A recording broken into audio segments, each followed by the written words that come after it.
आहे। विद्यापीठाच्या इतिहासात त्यांचा अभ्यासक्रम अशा प्रकारे वेळेच्याही इतक्या आधी पूर्ण करणारा एकमेव विद्यार्थी म्हणजे विश्वरत्न डॉक्टर बाबासाहेब आंबेडकर हे होते। ही समस्त भारतीयांसाठी अभिमानाची गोष्ट आहे। या ठिकाणी विशेष आवर्जून सांगावीशी वाटते ती गोष्ट म्हणजे तेव्हा संपूर्ण जगावर ब्रिटिशांचं राज्य होतं।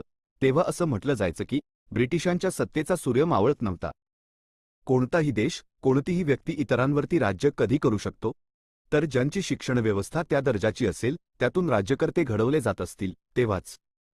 म्हणजेच इंग्रजांची शिक्षण व्यवस्था ही राज्यकर्ते घडवणारी होती, पण त्या ब्रिटिशांच्या शिक्षण व्यवस्थेला आव्हान देत त्यांच्या वेळेआधी शिक्षण पूर्ण करण्याची क्षमता बाबासाहेबांजवळ होती।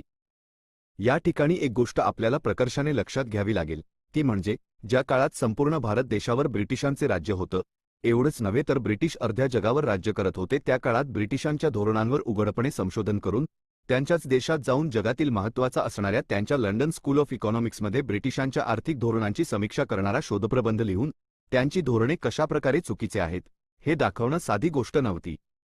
परंतु ते सिद्ध करणारे आणि ब्रिटिशांची एकप्रकारे त्यांच्याच देशात जाऊन त्यांच्या चुका दाखवून कानउघडणी करणारे जगातील महान अर्थशास्त्रज्ञ होते विश्वरत्न डॉक्टर बाबासाहेब आंबेडकर।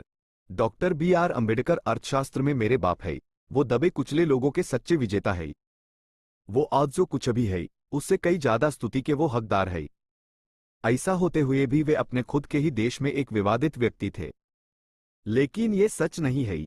उनका अर्थशास्त्र में योगदान सराहनीय है और वो हमेशा के लिए याद किए जाएंगे। डॉक्टर अमर्त्य सेन नोबेल पुरस्कार विजेते 1998 अर्थशास्त्र।